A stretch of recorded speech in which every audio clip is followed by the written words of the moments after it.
Wow!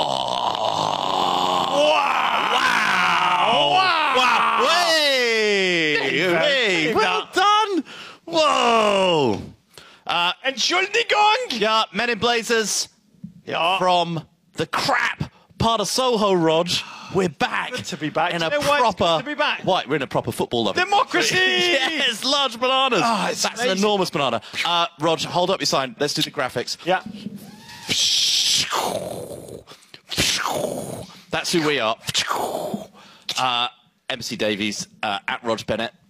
Here we are, Rog. We just finished watching the World Cup final. Mazel tov, Balak. Mazel tov, Balak. You can be unbearable for just one day. Just one day. Just one day. And then go back to being Mr. Nice Guy. Yeah, absolutely. I mean, quite a long final. Yeah. Quite a long trophy presentation, Rog. Yeah.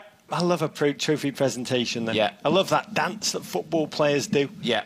Before they get the trophy. I just love how that's been decided upon. Yeah. As many of you said, it looks like 2-year-old toddlers signalling to their mother that they need to go to the special room. Yeah. But, David, you've said it from the beginning. What World have I Cup of said? Smalls. Oh, yeah, it was the World Cup of Smalls. The great writing. Great writing. Subtle writing. Although I kind of feel that, not that we're suggesting for 1 second that this World Cup was in any way written or fixed. Yeah. But... great writing. And it came down to the final moment. We'll talk about this later. The World Cup doesn't normally end like this. Yeah, it was... I think Messi was meant to make that free kick. And they kind of fluffed their lines. World Cup writers. We'll see. Anyway, World Cups don't normally end like this. They don't normally climax, David. Yeah. We've said World Cups normally evaporate. They normally just disintegrate. They normally vaporise. Yeah. This was we've said Copa das Copas! Yeah. This was the Copa final, das Copas finals. Yeah. So it was absolutely riveting. It was one of the best World Cup finals I've ever seen. I mean, especially because for English folk, a Germany-Argentina final. Very little rooting interest. It's an eyesore. How did you decide who you were going to bleed for today? Ultimately, I had to cheer for Argentina. Rogers, you like to call them. Yeah. I just couldn't cheer for Germany. I mean, at the end, I was quite happy for them. I knew there was only going to be one winner in this game, which took some of the pressure off. FIFA land. Sepp Blatter's wallet, his fleshy, enormous, swollen, throbbing wallet. Oh, to be Sepp Blatter's wallet. If I could come back, if you believed in reincarnation, that is what I would believe in. What a life he lived. Should we go? Let's go back to the beginning, Rog, because I hold in my hand the FIFA guests for match 64. That's Germany versus Argentina. They're a series of dignitaries, Rog. Yeah. All who we were not invited. We were not invited for the FIFA executive committee. You listened to this show and you didn't invite us. But then you see Giselle Bündchen. Invited. Makes sense. Made the list. Brazilian supermodel, Rog. Placido Domingo. He was invited. Yeah, he took 2 seats. Probably. Daniel Craig. Of course you want James Bond. You never know when he's going to show up at the FIFA headquarters when he figures out their worldwide plot. You missed out this list of FIFA's guests. There's 25 executive committee members of FIFA, plus 10 supermodels, plus a couple of guys, LeBron, Daniel Craig, guys. Adriana Lima, Wyclef Jean. It's not a World Cup final without Wyclef. Ashton Kutcher. FIFA loves 3.5 men. It's hilarious. 2.5 men. But they translate it into 3.5 men because they take a kickback. They get an extra man, FIFA. But they look on it, and I'm sure they just thought, he's got a lot of Twitter followers. We better have Ashton. Bring me Ashton Kutcher. LeBron James.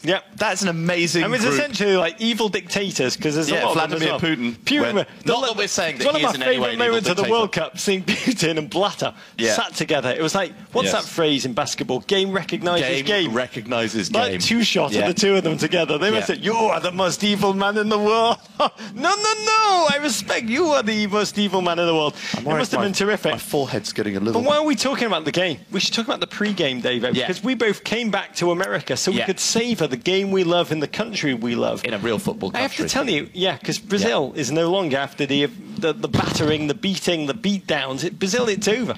Brazil being the spiritual home of football is over. America is now. They're looking into lacrosse big bananas. Oh my where God. it's big bananas. Big banana. Big bananas. It's the biggest, to me, the biggest football country in the world. It's amazing. I have to tell you, walking down to the crab part of Soho, I encountered so many German football jerseys. It was as if Philip Roth's The Plot Against America had come real. It was like everyone is supporting Germany. We got fabulous tweets. Apparently, the whole of San Francisco, the whole of San Francisco was also German territory. Got a lot of tweets from Miami who said there were more Argentinian fans.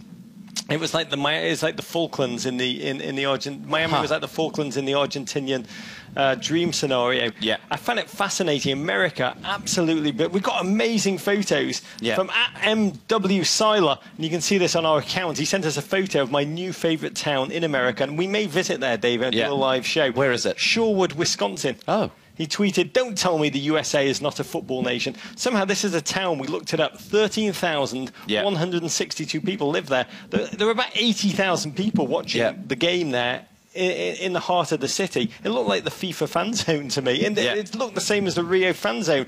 By the way, that's the hometown of Charlotte Ray, Mrs. Garrett on the Facts of Life. So it's already a mighty city.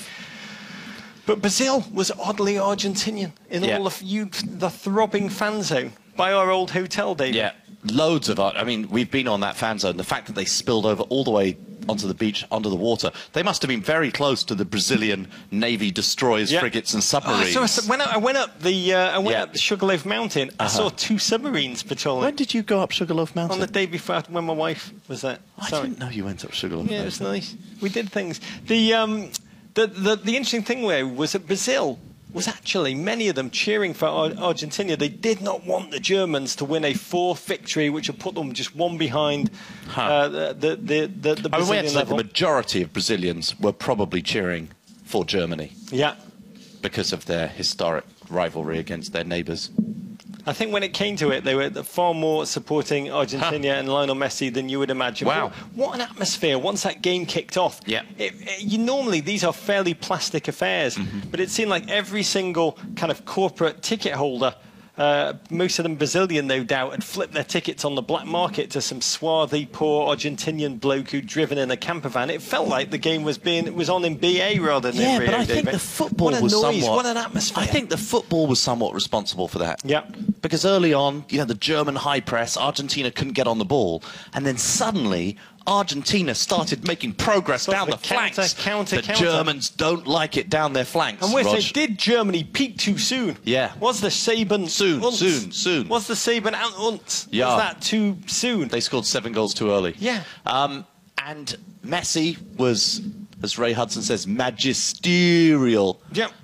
Looking very, very good early on the counter. I mean, Bastian Schweinsteiger compared this Argentinian team to a pack of hungry wolves, and they looked like it. They were soaking on Germany, who tacked with great confidence with a K. Yeah. Argentina were ready to spring loose. I think you started to see a German team that were confused, occasionally disorganised. They were lacking, unbelievably, Khedira. So un-German. Well, they lack Khedira. Remember, we don't talk about this enough. They're already without Marco Reus, Ilkay Gundogan, Lars Bender, 3 great players. So they started to look a little bit wobbly. Yeah. And you don't see a German team looking that disorganised. Never see it. It was like as if Anna Wintour suddenly walked into an amazing Vanity Fair party in a pair of mum jeans. That's how odd it was. It was as if Gwyneth Paltrow suddenly started to emote as a true human being. Yeah. It was that odd, David. It was odd. I found it very confusing to my eye to watch. And it was like Argentina were daring on the Germans to run at them, luring them on like harpies. Come on to the rock, sailors. And then the counter was there. And the German defence, it suddenly looked eerily. It looked like the Starship Enterprise was shields down. Hummels was not 100% fit either, so... it looked like the Argentinians thought they could have him. But the runs the Argentinians would make, when Messi was driving forward in that first half, it was like they were just watching him, like you or me were just watching him. There was very little intelligence from that vaunted Argentinian forward line. It was like they've spent the most of training just watching Messi do incredible stuff. Wow, well done. Lionel, that was good. You are good at football. Do that again, Leo, and we love it. What we love it when you take the ball and go on those little runs. Do that thing. The low centre of gravity thing. Yeah. And that was it. Higuain, open, put through by Cruz, oddly enough. Yeah. Came back with a good shank ball. Of shanks. Shank of shanks, David. Shank L. Shanks. Yeah, Shank Das Shanks. I mean, Higuain, we put him into Google Translate. When you pop Higuain's name in, it comes out as Wondolowski. There was a moment in the first half when we were yelling at Messi when he was running into the area and he was being attacked by 3 men, and suddenly there was an Argentinian man free in the box, and we were like, pass it, pass it. What are you doing? Pass the ball. And then in the replay we saw it was Higuain, and we went, oh. Now we understand everything. Okay. Yeah, Higuain, I mean, in a way it is Wondolowski-esque. I wonder how much for the rest of his life he will... He had that shank. Yeah. He had the ridiculous offside goal. Yeah. Where he should not have been offside. Looking down the line, as an elite player, he should have stayed onside. I mean, he must have known that he was way offside. He had an unbelievable shot. That's called a Fernando Torres hat-trick. How much would that haunt you, David? How much would that great haunt writing. you? Number one, that offside goal was an amazing moment. Brilliantly directed by FIFA. Yeah. He celebrates it. He runs away. His people go with him. Everybody, we're screaming in the room. Everybody's screaming at home. His agent had already put out the endorsements here email. And the director is like, delay it, delay it, delay it, now, delay it. now, Take the shot. Offside. Yeah. Amazing stuff. Great writing. Haunting. How much will it haunt? How much will it haunt a human being, David? What? Performing terribly in a World Cup final? With the shank. Yeah. I mean, a lot, one would think. A lot. Yeah. Well, you know, when we made those films, I scored a goal in the World Cup final. Amazing. I'm waiting for the call to do Mario Götze right now. But when we did those films, even the guys who'd scored goals in the World Cup final, but when they hadn't won the World Cup final, they are devastated. It's not a happy memory, really, for them to talk about. The agony of defeat always lasts longer than the glory of victory. I mean, Germany, they did have their chances, David, yeah. but they lacked a true goal scorer, or as you say in German, a Julian Green, to finish them off. Yeah. And it became that there was just misses. Howard's with the miss on the brink of half-time when he flung himself at the ball in a way of... I mean, it was like watching a horse corpse thrown from a parapet. It was just like a funny angle, his head. Then Messi with his terrible miss on the other side of half-time. Yeah. And then, of course, you had the most German moment of the match, probably. Yeah. Neuer's foul. Well, it was actually called the other way, but we'll call it Neuer's foul on Higuain. He took him out, Rog. In a historic Schumacher on Battiston 1982 kind of way. But I think you're allowed to do that to Higuain. I think that seems to be clear. He hit him like John Lynch. Yeah. Boom, it was like, woof. And we always laugh, and Syrian did laugh. Syrian Dark did laugh at how Higuain got up, complained about the attack, and then fell over. The amazing thing about what that was to me was how Higuain managed to get up from that collision. Yeah. God, it was savage, David. Bastian Schweinsteiger did spend most of this match lying down on the ground being treated. He did. That was his role. That was his role in that midfield tray. By the way, we got a quick jump forward in time. That trophy that Neuer received for being the goalkeeper of the tournament. It's a real, number one, it's a real hand. It's a dismembered hand.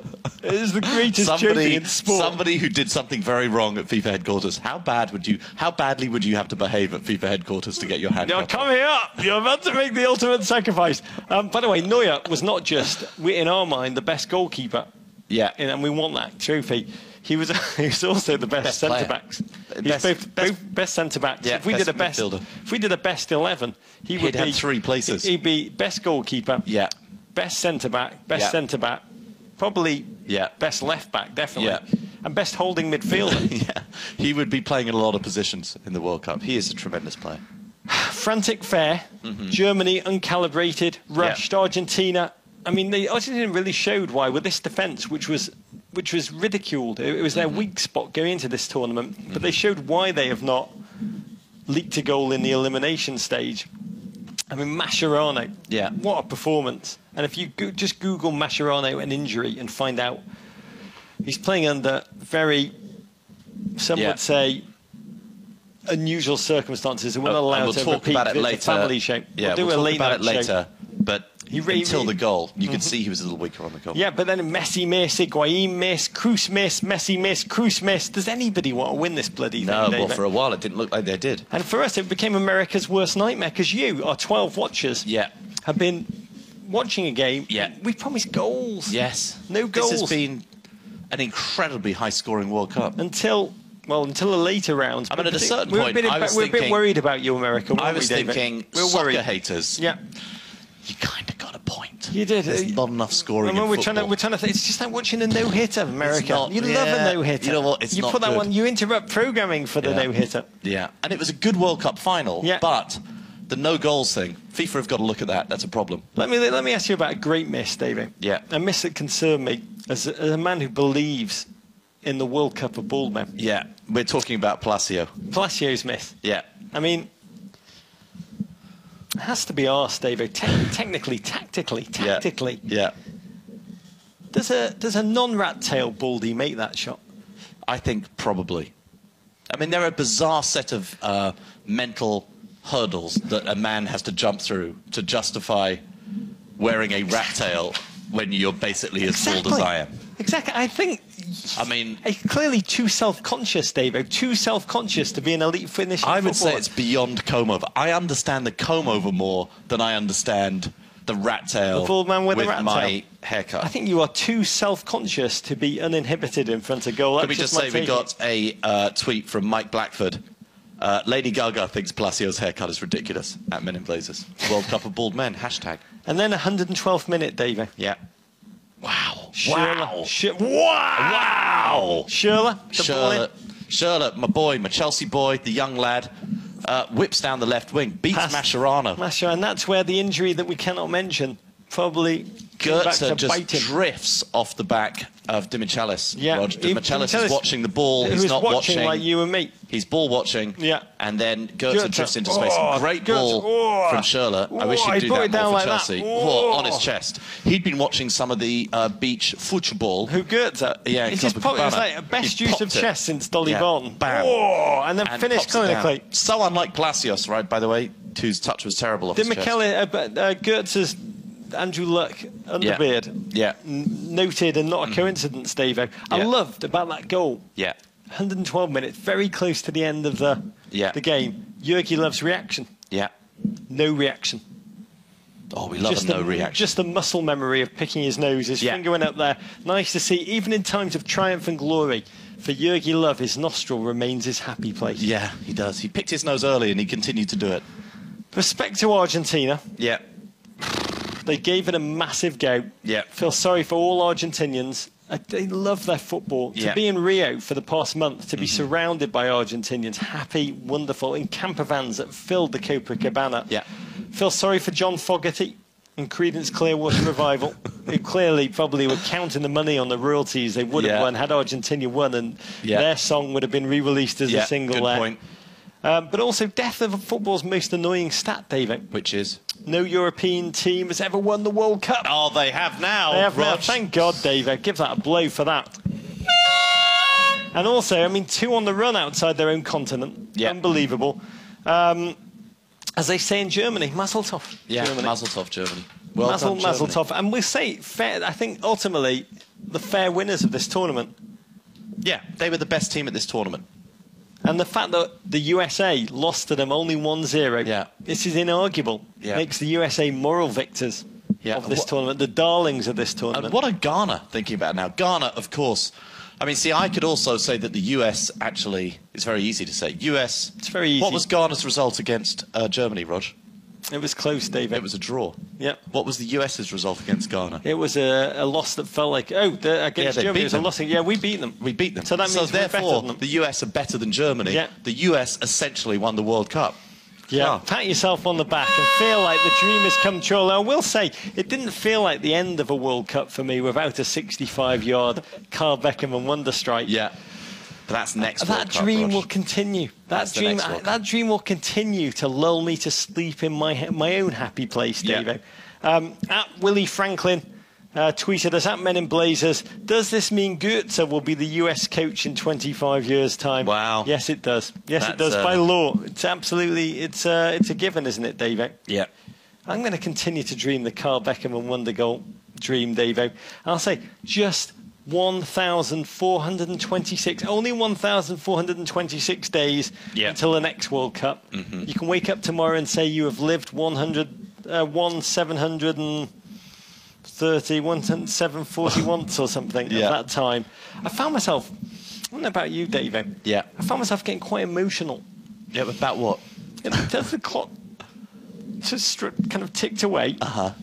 that our World Cup, our Copa das Copas, was evaporating. What are we going to do? You mean, what are we going to do? No, I mean, more like, have we seen our last Hublot substitution board? Maybe we've seen our last. I mean, unless Hublot can sort of send watches to the entire FIFA committee. Not a watch. I don't want to watch. No, I want one of those boards. We want to wear them around. I want to wear them on a big necklace, large, like Flavor Flav. Yeah. I want my own board.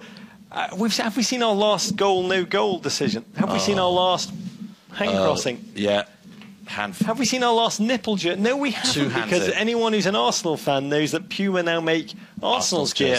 What are we going to see a lot from Arsenal? Probably not goals, probably not points, probably not victory, but a lot of nipple. I think they're going to win the Premier League. A lot of nipplage. Question is, Davo, was this the best World Cup ever? Was this truly Copas das Copas? Well, here's, I have a very little mind, and I forget everything.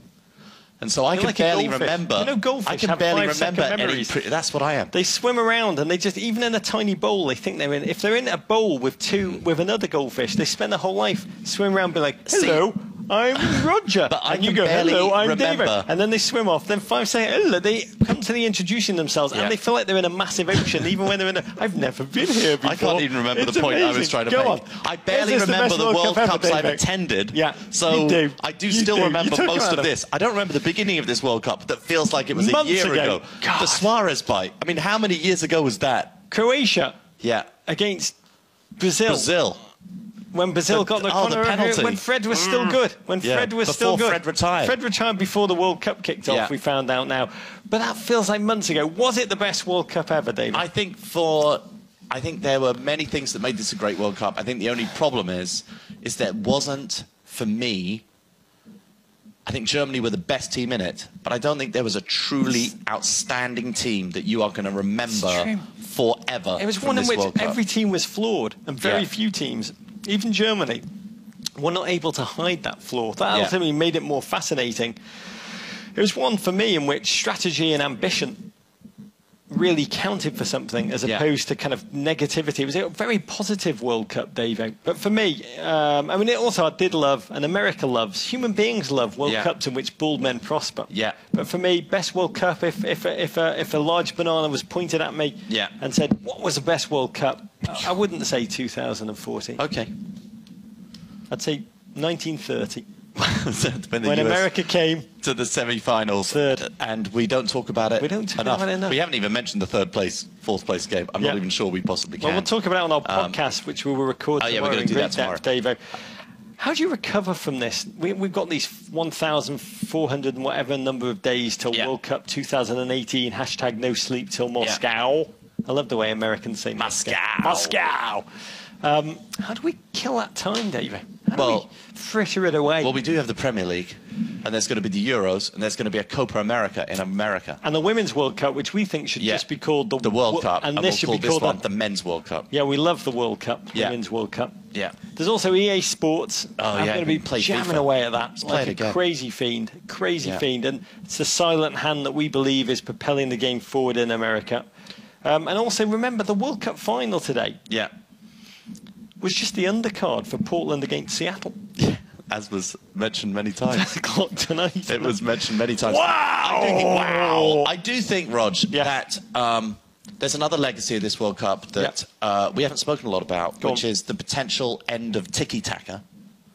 That tiki-taka, which was the perceived dominant form of football, the most advanced form of football before this World Cup. The Spanish game. Tiki-taka is sort of done, or does it morph into gegenpressing? Yeah, does it come back even stronger than it was before? Well, oh my God, there are two of them. All I can tell you about cycles, David, flares, mini skirts, in fashion, out of fashion, is that cast your mind back in the George Michael sports machine to the Champions League semi-finals when Bayern Munich were shorts down, bare bottom spanking by Real Madrid. Yeah. And everybody said German football is tut. Yeah, it's tut with an umlaut. Yeah. They did, and it's not. It lives, it breathes. And even yesterday, it was an amazing press conference. Jurgen Löw, before the game was kicked off, talked about how dominant this team will be going forward into the future. Young players. I mean, today even the goal, surely to Goetze, Yeah. two of the youngest players there. So I think they certainly have a lot of stuff coming in the future. Germany are going to be good for a very, very long time. And they're still doing it in every age group, frankly, Rog, in Euros and on the world stage. So what will we remember from this, Dave? I mean, this has been, I can tell you, straight up seriously, this has been a World Cup of joy. I mean, just a Gold Cup, a World Cup of delight. Yeah. And part of it, is for me, has been just sharing it with you. Oh. The Kathy Lee to my Hodor. Hodor. Is that a name? Kathy Lee to your Hodor. The Kathy Lee, I wish Kathy Lee worked with Hodor. That would be good chat. Am I the Kathy Lee or are you the Kathy Lee? That would save daytime television. I might be the Hodor. That would save that. You know what? We've got one. Before we get into it, and I'm going to give you this tight. I'm going to let you think about this, about the happy moments. We've had so many happy moments. But before we do, we've got to do our favourite segment. Yeah. We're maybe in New York, he may be in Rio, but we're going to do it the best we can. Oh, we've got a shout One out on the last broadcast.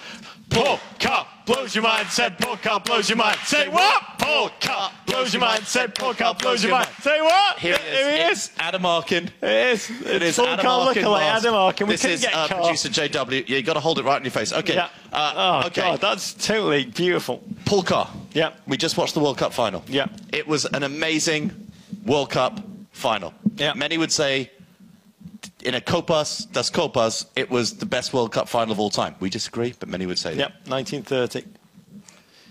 Your job, you come in this room, your job is to blow our mind with a statistic, with a piece of research that no one else has, that no one else knows, no one else would have thought of. When you say it, not even Tarico, the high priest. Not even the high priest Tarico. That when you say it, we just think to ourselves, wow! Yep. And then literally are speechless because our minds are so blown. Yeah, not to put pressure on you. So Paul Carr, who has emailed us, and now JW in his Adam Arkin. This, by the way, this segment ranks best for us, rates best for us, because Paul Carr's mum and dad watch, so it almost doubles our viewing audience. That's so true. So Paul Carr, it is now time for you. One final time. To blow our mind.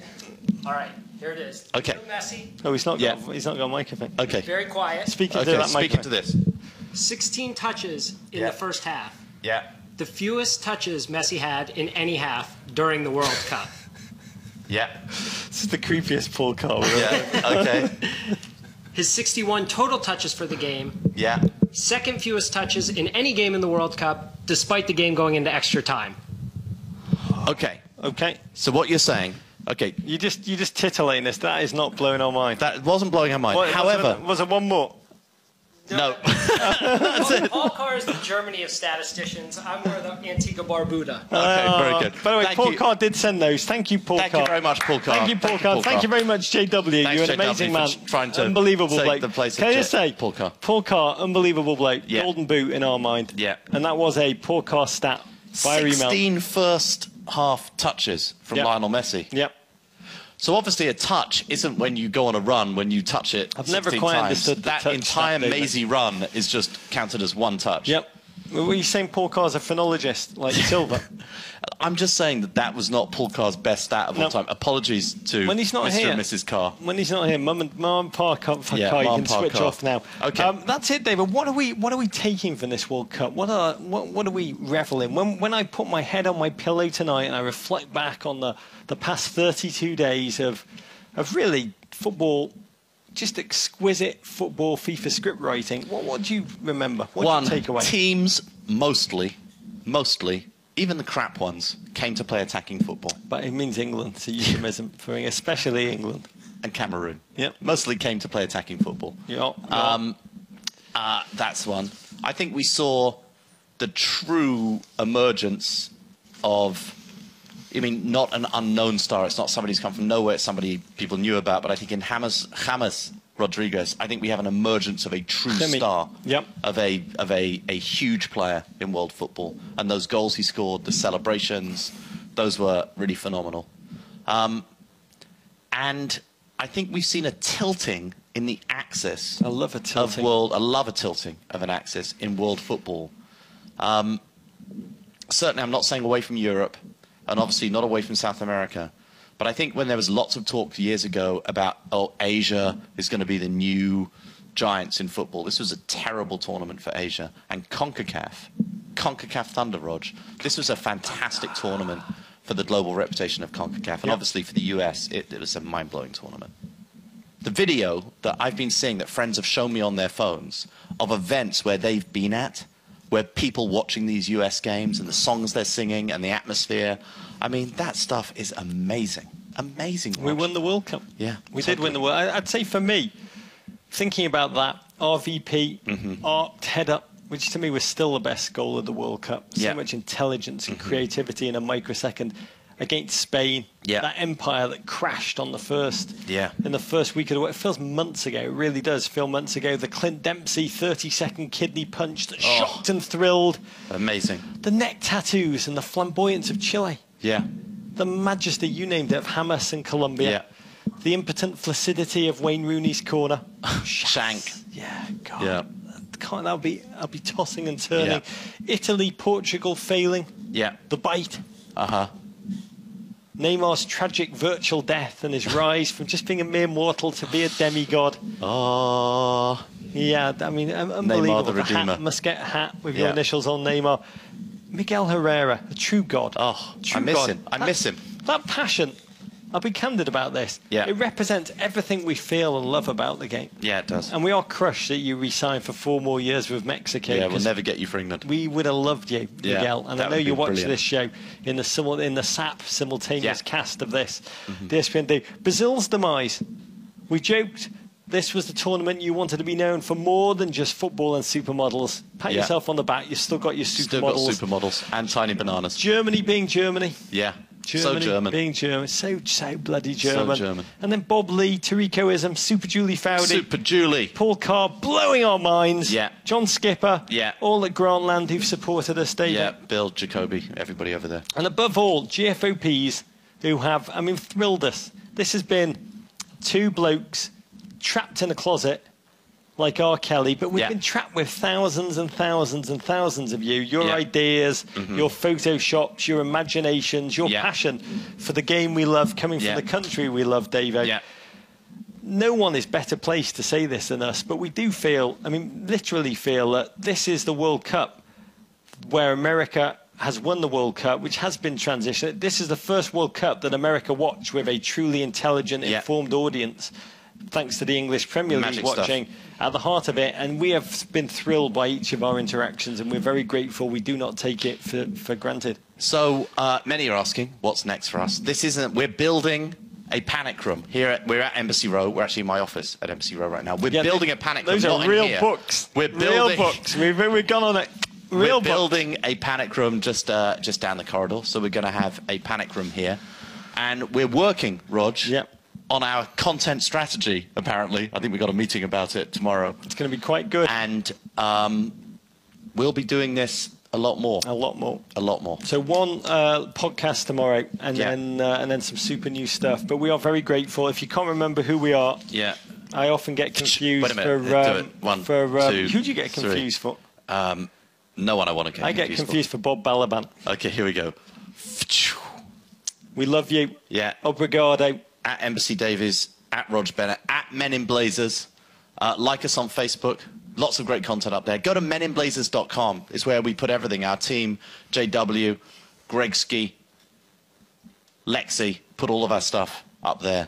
Dana Farine. Dana Farine. meninblazers@gmail.com. That's our email address. Send your Ravens to the crap part of Soho. If the Ravens have gone to the crap end of Copacabana Beach, they are being redirected and sent back to us. Do not worry about your Raven or your toucan. ESPNFC.com. Click all around. ESPNFC.com. Thank you, everybody over at ESPNFC. You've been amazing to us. And that's about it, Rog. What a World Cup. Copas das Copas, the World Cup of Ballmen, World Cup of MLS, the World Cup of Nipples, the World Cup of, ultimately, of CONCACAF Thunder, and the World Cup of Deutschland, ultimately. David. And the World Cup of me loving you. Oh, I love you too, Rog. Obrigado. Obrigado. Tiny bananas. Rock on. Rock on.